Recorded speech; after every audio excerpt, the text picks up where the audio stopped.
English Diary presents the uses of since, for, until, and, from to to।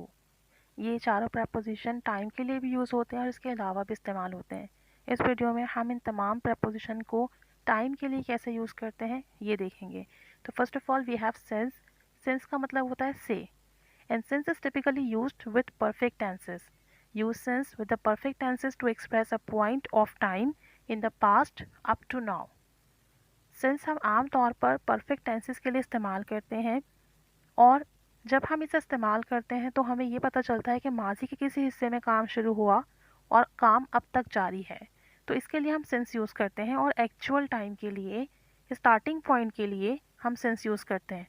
For example, I have known him since I was a child. मैं उसे बचपन ही से जानता हूँ। तो हमारा जो स्टार्टिंग पॉइंट है उसे जानने का वो हमारा बचपन है। So that's why we have used here since. I have had this phone since last year. मेरे पास ये फ़ोन पिछले साल से है। I haven't eaten anything since this morning. आज सुबह से मैंने कुछ नहीं खाया है। It has been raining since morning. सुबह से बारिश हो रही है। I have been working in the company since 2010। मैं इस कंपनी में 2010 से काम कर रहा हूँ। तो सिंस हम तब यूज़ करेंगे जब हमारे पास कोई इनिशियल टाइम मौजूद हो और काम माजी में शुरू हुआ हो और अप टिल नाउ अब तक जारी हो। तो उस काम को, उस वक्त को बताने के लिए हम सिंस का यूज़ करेंगे। Another time preposition we have for. For का मतलब वैसे तो के लिए होता है, लेकिन ये भी टाइम फ्रेज है और टाइम प्रपोजिशन के लिए यूज़ किया जाता है।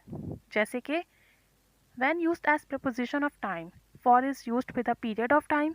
जब हम as a preposition of time इस्तेमाल करते हैं for को, तो हम पीरियड बताने के लिए यूज़ करते हैं, यानी ड्यूरेशन बताने के लिए कि काम को करते हुए कितना पीरियड हो चुका है, कितना टाइम हो चुका है।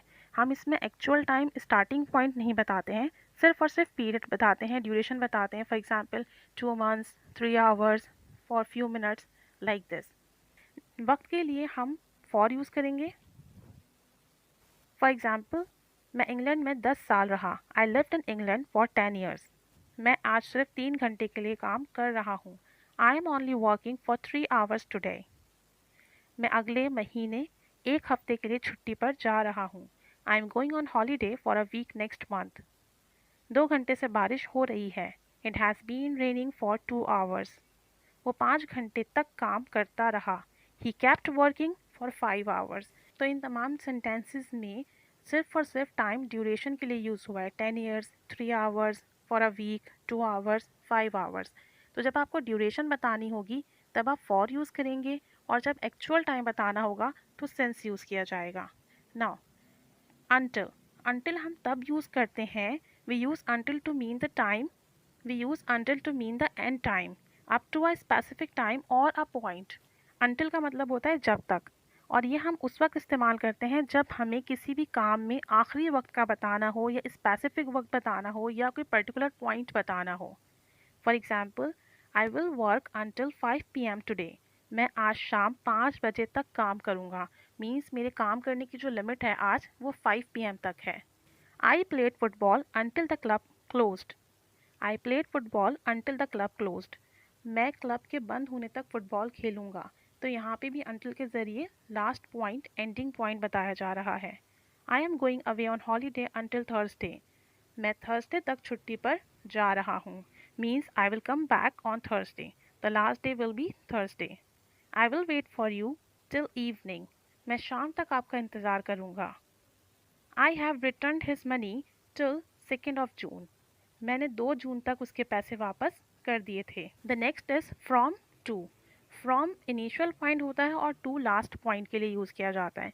जब कोई काम आप किसी वक्त पर स्टार्ट करें और किसी ख़ास वक्त तक वो काम जारी रहे तो हम फ्रॉम, फिर उस ड्यूरेशन की बात करते हैं, then we will use to. We use from to means the starting time and to for the end और फिनिश टाइम। तो फ्रॉम स्टार्टिंग पॉइंट के लिए और टू एंडिंग पॉइंट के लिए इस्तेमाल हो। For example, I am going to be on holiday from 31 August to the 10th September. मैं 31 अगस्त से 10 सितंबर तक तातीलात पर जा रहा हूँ। तो फ्रॉम 31 अगस्त स्टार्टिंग पॉइंट है एंड एंडिंग पॉइंट है 10th सितंबर। तो वहाँ पे टू यूज़ हुआ है। Your lesson is from 9 AM to 10 AM। आपका सबक का आगाज़ सुबह 9 बजे से 10 बजे तक है। The meeting is from 6 o'clock to 8 o'clock. Meeting का टाइम शाम 6 बजे से रात 8 बजे तक है। I will be at the gym from 11 AM till 12:30. Till 12:30 भी इस्तेमाल हो सकता है और टू भी इस्तेमाल हो सकता है कि मैं वहाँ 11 बजे से 12:30 बजे तक हूँ या 12:30 बजे तक रहूँगा। I am going to be on holiday from the 1st January till the 10th, या फ्रॉम 1st January to the 10th January. मैं 1 जनवरी से लेकर 10 जनवरी तक छुट्टियों पर जाऊंगा। तो ये चारों टाइम प्रपोजिशनल हैं और इन्हें हम according to different scenarios use करते हैं।